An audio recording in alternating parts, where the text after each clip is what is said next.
بسم الله الرحمن الرحيم إذا زلزلت الأرض زلزالها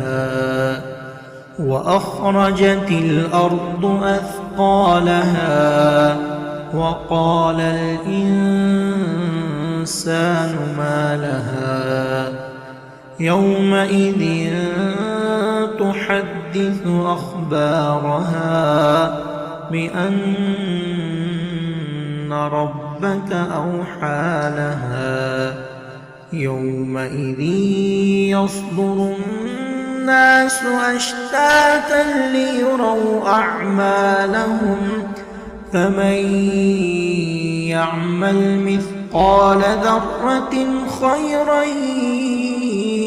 يره ومن يعمل مثقال ذرة شرا